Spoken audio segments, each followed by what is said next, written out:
প্রিয় বন্ধুরা, আজকে আপনাদের সামনে নিয়ে আসলাম কিভাবে তেলের পিঠা বানানো হয়। দেখুন, চালের গুঁড়ি নিলাম 2 বাটি,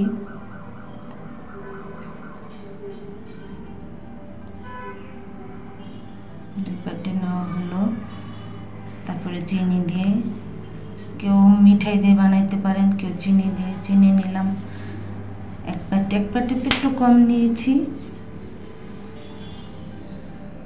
চালের গুঁড়িটি ঘরে অনেক দিন ধরে ছিল, শুকায় রাখছিলাম। ভাবলাম যে এতদিন রাখা ভাল লাগবো না, নগদে বানিয়ে নিতেছি, থাকলে ঘরে থুয়ে দিলে নষ্ট হয়ে যাবে, এই কারণে বানিয়ে নিলাম। এবার দিয়ে দেব বেকিং সোডা, তারপরে দিয়ে দেব একটা ডিম,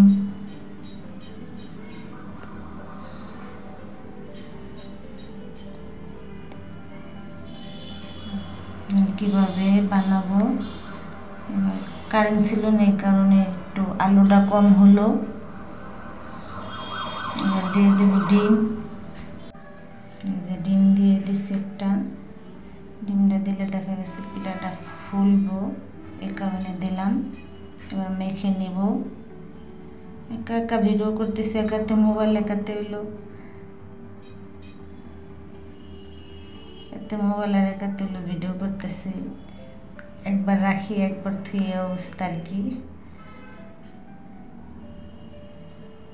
এবার মেখে নিব, সুন্দর করে মেখে ভালো করে মতে তারপরে নিতে হবে, কারণ এই কাইটা ভালো করে মতলে পিঠাটা খুব সুন্দর ফুলে একদম টুম্বা টুম্বা হয়ে যাবে। মাইখা আধা ঘন্টা দেখা গেছে রেস্টে রাখলে পিঠাটা সুন্দর হয়। এখন এইভাবে মেখে নিব। মাখা হলে তারপরে আধা ঘন্টা রেস্টে রাখবো। এই যে মাখা হয়ে গেল। আর একটু পানি নেওয়া লাগবে, আগে মেখে নিই মতে। এভাবে সুন্দর করে মাখিয়ে নেবেন, যে বানান এভাবে মাখিয়ে নিতে হবে।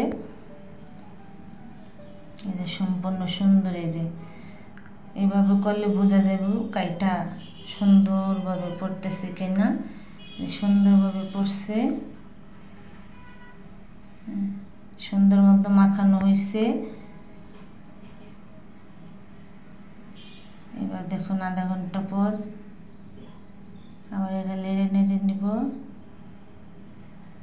এবার একে সম্পূর্ণ কাইটা এরকম হতে হবে, তাইলে পিঠাটা খুব সুন্দর হবে।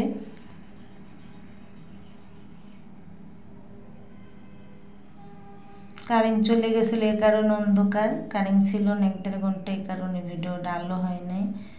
জানলা দিয়ে যতটুকু আলো হয়েছে ওই আলোতেই ভিডিওটা করা। এবার আধা ঘন্টা পর পিঠাটা বানানো হবে। আধা ঘন্টা পরে এসে বললাম কি সুন্দর ফুলছে, দেখেন।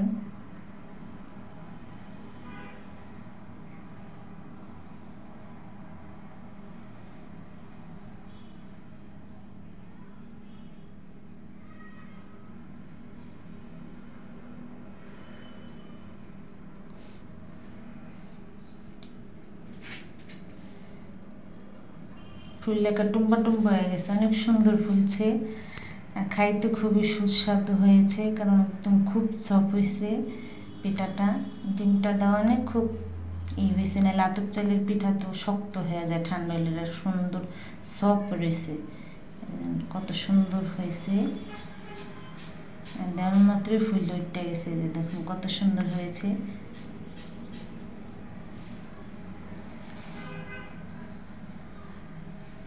ফুলে টুম্বা হয়ে গেছে। আপনারাও বানাতে পারেন। কারা পিঠা পছন্দ করেন, তেলের পিঠা এরকম বানিয়ে বাসায় বসে খাবেন। এরকম বানিয়ে খুবই মজাদার, সুস্বাদু। হালকা বাদামি কালার হলে উঠায় নেব।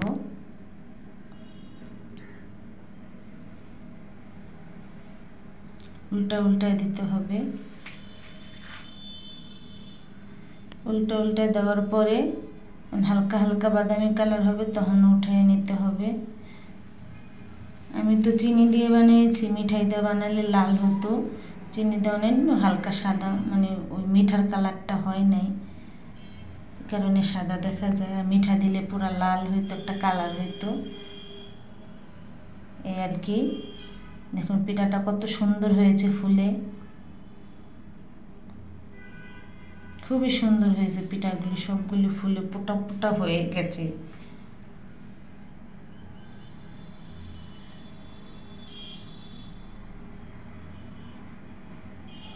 কত সুন্দর হয়েছে দেখছেন, পিঠাগুলি সবগুলি ফুলছে, খুবই সুন্দর, ভিতরে সুন্দরভাবে হয়েছে, কোনো কাঁচা নাই। দেখুন কত সুন্দর হয়েছে। এই যে দেখুন একটা পিঠা ভেঙে দেখলাম, খুবই মজা সুস্বাদু। আপনারাও খাবেন, অল্প উপকরণ দিয়ে বানানো হলো। সবাই আমার এই ভিডিওটা দেখবেন, ভালো থাকবেন, আল্লাহ হাফিজ।